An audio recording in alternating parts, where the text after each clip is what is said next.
नमस्ते, मेरा नाम है विक्रम बिंदांजू और आप देख रहे हैं टीटीएस इंडिया। इस वक्त मैं मौजूद हूँ बिहार के मुजफ्फरपुर जिले में और आज हम बात करेंगे उस नौजवान के बारे में, उस देशभक्त के बारे में जो सबसे कम उम्र में फांसी के फंदे को हंसते हंसते चूम लिया। जी हाँ, मैं इस वक्त मौजूद हूँ खुदीराम बोस जिन्हें जहाँ पे बम फेंका था, जिन अंग्रेज की गुलामी से वो परेशान होकर बोले तो पूरा जो भारत की जनता का जो वो कार्यकाल रहा उससे आजादी लेने के लिए खुदीराम बोस ने जो किंग्स फोर्ट के ऊपर बम फेंका था, उसी स्थान पे मैं इस वक्त मौजूद हूँ। आप हमारे पीछे देखेंगे तो खुदीराम बोस जी का और उनके साथी प्रफुल्ल चंद्र चाकी जी का यहाँ पे स्मारक बनाया गया है। जितना विकास होना चाहिए उतना नहीं हुआ है, इसमें कोई दो राय नहीं है, लेकिन इनके बारे में बात करना जरूरी है। मुजफ्फरपुर की जब भी बात आती है तो लीची का नाम मेरे ख्याल से सबसे पहले आता है, मेरे भी दिमाग में वही आया था पहले। लेकिन मैं आज आपको बताता हूँ और कुछ इनके बारे में कोशिश करूंगा कि मैं बताऊं कि आखिर कौन थे खुदीराम बोस। आप हमारे पीछे देख सकते हैं कि प्रफुल्ल चंद्र चाकी जी का और शहीद खुदीराम बोस जी का यहाँ पे प्रतिमा लगाया गया है। ये जो 2006 में लगाया गया, 3 दिसंबर 2006 को ये लगाया गया। पूर्व 30 अप्रैल 1908 को शहीद खुदीराम बोस ने इसी स्थान पे, जी हाँ, हम जहाँ पे अभी मौजूद है इसी स्थान पे शहीद खुदीराम बोस ने और उनके साथी प्रफुल्ल चाकी ने किंग्स फोर्ट के ऊपर बम फेंका था। हालांकि उस बम विस्फोट में किंग्स फोर्ट की मृत्यु नहीं हुई थी, गलती से 2 अन्य यूरोपियन महिलाओं की मृत्यु हो गई थी। मैं बताऊंगा कुछ देर बाद, उस कहानी पे भी मैं लौटूंगा। तो इसी स्थान पर पहला बम विस्फोट करके अपनी भारत माँ के स्वाधीनता संग्राम की नींव रखकर भारतवासियों के हृदय से अंग्रेजों का भय निकाल फेंका और आज़ादी की आग को एक चिंगारी दी। बिल्कुल, आप सोचिए कि 18 वर्ष की आयु में अगर मैं था तो क्या कर रहा था। आप अगर जो ये वीडियो देख रहे हैं तो आप 18 वर्ष की आयु में क्या कर रहे थे।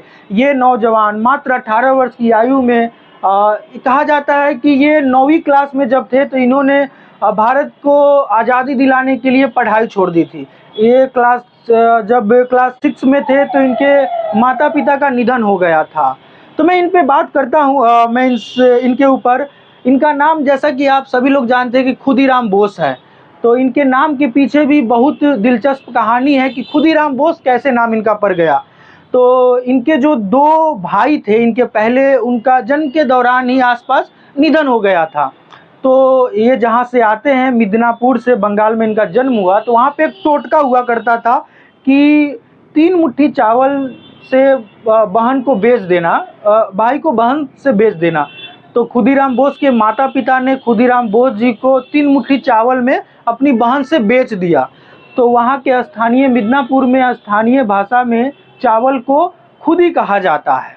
अलग अलग स्थानीय भाषा में अलग अलग चीज़ों का नाम होता है, तो वहीं से इनका नाम पड़ा खुदीराम बोस। तो यहाँ पे खुदीराम बोस जी का जो बम फेंकने का इन्होंने प्लान बनाया, मैं उस कहानी पे आता हूँ। तो यहाँ खुदीराम बोस जी ने और उनके साथी ने बम फेंका था, उसके पीछे क्या कहानी है, क्यों आखिर बंगाल से ये दोनों साथी आए और मुजफ्फरपुर में बम फेंका, मैं कुछ कहानी बताना चाहूँगा जो काफ़ी कम लोग जानते हैं। तो किंग्स फोर्ट पहले बंगाल में उनका तबादला था, वो बंगाल में काम करते थे, लेकिन वहाँ उनका जो हत्या होने की संभावना ज़्यादा थी, उनके ऊपर अटैक भी हुए थे। तो उसके डर से जो किंग्स फोर्ट था वो बंगाल से दूर मुजफ्फरपुर, जहाँ पे हम लोग अभी उपस्थित है, वो उन्होंने अपना ट्रांसफ़र तबादला करवा लिया। तो जो युगांतर संगठन थे और भी जो लोग थे, उनकी हत्या का प्लान बना और हत्या करने के लिए, किंग्स फोर्ट की हत्या करने के लिए चुना गया खुदीराम बोस जी को और प्रफुल्ल चाकी जी को। और ये लोग आए, ट्रेन के सहारे मुजफ्फरपुर आए। खुदीराम बोस जी को 2 पिस्तौल और प्रफुल्ल चाकी जी को 1 पिस्तौल देकर वहाँ से रवाना किया गया।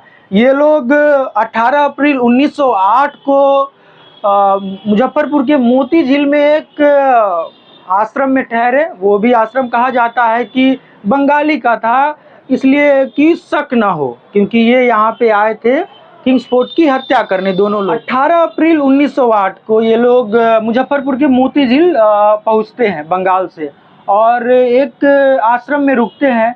लेकिन जैसे ही ये लोग मुजफ्फरपुर पहुंचे तो स्थानीय जो गुप्तचर थे, पुलिस थे, उन्हें भनक लग जाती है कि किंग्सफोर्ट का जो जान का खतरा बढ़ गया। जैसे ही ये लोग मुजफ्फरपुर आते हैं तो इनके जो गुप्तचर हैं, पुलिस वाले हैं, तो उन्हें भनक लग जाती है कि किंग्सफोर्ट की जान का खतरा है। तो उसके बाद पुलिस गुप्तचर भी सचेत हो जाते हैं और भी लोग, किंग्सफोर्ट की सुरक्षा भी बढ़ा दी जाती है। लेकिन प्रफुल्ल चाकी और खुदीराम बोस दोनों ये प्लान में लग जाते हैं कि ये किंग्सफोर्ट का आने जाने का समय क्या है, कब सही समय रहेगा इनके ऊपर अटैक करने का, ये प्लान ये लोग करने लगते हैं। इनके दिनचर्या पे, किंग्सफोर्ट के दिनचर्या पे ये लोग अपना नज़र बनाने लगते हैं। तब ये लोग डिसाइड करते हैं कि किंग्सफोर्ड रोज़ अपनी वाइफ के साथ बग्गी में सवार होकर स्टेशन क्लब जाता है। तो इन्होंने डिसाइड करा, दोनों लोगों ने, कि स्टेशन क्लब से वापसी के समय ही हम लोग इनके ऊपर अटैक करेंगे। प्लान सही था, इन लोगों ने सोचा था। लेकिन उसी दिन उनके बग्गी के जैसा ही एक और बग्गी, जिसपे दो माँ बेटी, वो भी यूरोपियन थी, बैठी हुई थी। काला अंधेरा था। तो इन लोगों से, खुदीराम बोस जी और प्रफुल्ल चाकी से पहचानने में गलती हुई और गलती से उसी बग्गी पे इन्होंने बम फेंक दिया जिसमें किंग्सफोर्ड ना था और जो दो यूरोपीय महिलाएं थी उसमें। तो किंग्सफोर्ड तो बच गया। तो वहाँ से हमला करने के बाद खुदीराम बोस जी और इनके साथी भाग निकले। रेलवे पटरी के सहारे 24 मील की दूरी उन्होंने तय किया, लेकिन खुदीराम बोस जी का जूता जो था वहीं पे छूट गया जल्दबाजी में। और ये दोनों लोग समस्तीपुर के पास वैनी रेलवे स्टेशन पे बातचीत हुई, आखिरी बातचीत, और इन्होंने कहा कि जीवन रहा तो फिर मिलेंगे। पुलिस ने इनके ऊपर 5,000 रुपये का इनाम भी रखा कि जो इनके बारे में सूचना देगा हम उन्हें 5,000 रुपये का इनाम भी देंगे। तो सुबह का समय था, रेलवे स्टेशन के पास खुदीराम बोस जी बैठे हुए थे। सभी लोग आपस में चर्चा कर रहे थे। किंग्सफोर्ड तो नहीं मरा, लेकिन दो यूरोपियन महिलाएं की मृत्यु हो गई, माँ बेटी मर गई।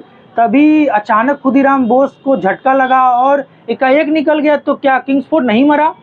तो वहाँ पे जो आसपास पुलिस थे उनको शक हुआ कि भाई इनके वेशभूषा से, इनके पैर में जूता भी ना था, तो इनको शक हुआ उन लोगों को और खुदीराम को गिरफ्तार कर लिया गया। गिरफ्तार करने के बाद कंफर्म हो गया कि वही उन दोनों में से एक ये भी था जो यहाँ पे आसपास में ये घूमा करता था। फाइनली उनको वहाँ से मुजफ्फरपुर रेलवे स्टेशन लाया गया। जब ये कहा जाता है कि जब खुदीराम बोस मुजफ्फरपुर रेलवे स्टेशन उतरे थे तो वहाँ पे सैकड़ों की संख्या में लोग इनका एक दर्शन करने के लिए, इनको एक झलक पाने के लिए बेताब थे और इनके ऊपर कार्रवाई हुई। दूसरे तरफ इनके साथी प्रफुल्ल चाकी जी, 1 मई 1908 की शाम का समय था। जो इनके दूसरे साथी थे उनका निधन कैसे हुआ, उन्होंने अपने आप को गोली कैसे मारी, मैं उन पे बात कर लेता हूँ।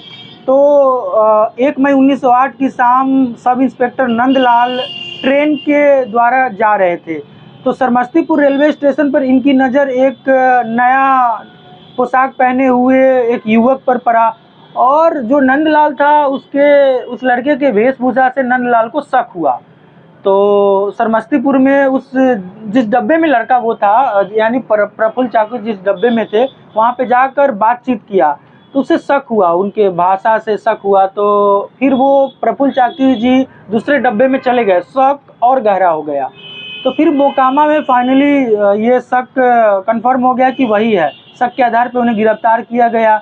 फाइनली वो भागने की भी कोशिश की है, लेकिन जब उन्होंने देखा कि अब हम नहीं बचने वाले हैं तो उन्होंने अपने आप को गोली मार ली। तो ये थी प्रफुल्ल चाकी जी का कहानी। जब खुदीराम बोस जी से दूसरे साथी के बारे में पूछा गया कि भाई तुम्हारे दूसरे साथी का क्या नाम है, तो उन्होंने बताया था दिनेश चंद्र रॉय। अगर आप इस पे गौर करेंगे तो प्रफुल्ल चाकी जी के नाम के बाद लिखा गया उर्फ दिनेश चंद्र रॉय। ये नाम खुदीराम बोस जी ने ही दिया था जब उनसे पूछा गया कि तुम्हारे दूसरे साथी का क्या नाम है। तो मोकामा घाट के आसपास प्रफुल्ल चाकी जी ने अपने आप को गोली मार ली। अब जब उन्होंने देखा कि अब हम नहीं बचने वाले हैं, तो और खुदीराम बोस जी पकड़े गए, उन्हें मुजफ्फरपुर के जेल में रखा गया। और हाँ, इस घटना के 5 साल बाद जो प्रफुल्ल चाकी को जिस इंस्पेक्टर ने गिरफ्तार करने की कोशिश की थी नंदलाल को, तो फिर इस घटना के 5 साल बाद उनको भी मार दिया जाता है, सब इंस्पेक्टर को भी मार दिया जाता है। कोलकाता में उनका निधन हो जाता है। यह भी कहा जाता है कि जब खुदीराम बोस को न्यायालय ले जाया जाता था तो रोड के दोनों तरफ लोगों का हुजूम उमड़ पड़ता था उन्हें देखने के लिए, और लोग इनकलाब, वंदे मातरम के नारों के साथ पूरा नारे लगाते थे। तो उस फाइनली इस पे डेट भी लिखा गया 11 अगस्त 1908 को सुबह 6 बजे खुदीराम बोस जी को फांसी दे दी जाती है। फांसी देने के बाद जो एक बंगाल में, पश्चिम बंगाल में लोगों ने एक विशेष रूप से कुर्ता पहनना शुरू किया जिस पे खुदीराम बोस जी का नाम लिखा हुआ करता था, और युवाओं में और भी जोश बढ़ गई। इनके फांसी, जब इन्होंने फांसी पर चढ़ा तो उसके बाद युवाओं में और जोश बढ़ गई। आज़ादी के प्रति और भी लोग आगे बढ़ चढ़कर जोश और जुनून के साथ आगे बढ़े। बाल गंगाधर तिलक ने इनके ऊपर कई लेख लिखे, और उस समय तो डिजिटल मीडिया नहीं था, तो जो पेपर के माध्यम से उस समय युग था, बाल गंगाधर तिलक लिखते थे, तो इनके ऊपर कई उन्होंने लेख लिखा। तो ये जो खुदीराम बोस जी की जो घटना है मैंने बताया आपको, ये वही स्थान है। ये बहुत दिन पहले लोकार्पण किया गया था। अगर मुझे लगता है कि सरकार इस जहाँ पे मैं उपस्थित हूँ इसको लेकर और विशेष ध्यान दे। जो प्रचार का माध्यम है, लोगों के बीच जो जितनी लोकप्रियता होनी चाहिए, क्योंकि सबसे कम उम्र में, मात्र 18 साल 8 महीने और 8 दिन के उम्र में ये नौजवान देश के लिए हंसते हंसते फांसी के फंदे को चूम लिया। तो इनका जिक्र होना चाहिए, जिक्र होता भी है लेकिन और बड़े पैमाने पे होना चाहिए, ताकि युवाओं के बीच में एक सकारात्मक मैसेज जाए, युवा इनसे सीख पाए। काफ़ी युवा सीखते भी है, मैं ऐसा नहीं बोल रहा हूँ कि इनसे नहीं सीखते, लेकिन इनका जो प्रचार प्रसार है बहुत कम है, और भी होना चाहिए। अगर मेरे चारों तरफ देखेंगे तो एक छोटा सा ही स्मारक बनाया गया है सर, ये प्रशासन की तरफ से, और यहाँ पे इनकी 2 प्रतिमा है। मुझे खुशी हुई यहाँ आकर, जहाँ पे खुदीराम बोस जी ने देश की आज़ादी के लिए अपना यहाँ बम फेंका था किंग्स फोर्ट के ऊपर, और हंसते हंसते फांसी के फंदे को चूम लिया था। मैं विक्रम बिंदांजू, आप देख रहे थे TTS इंडिया। धन्यवाद।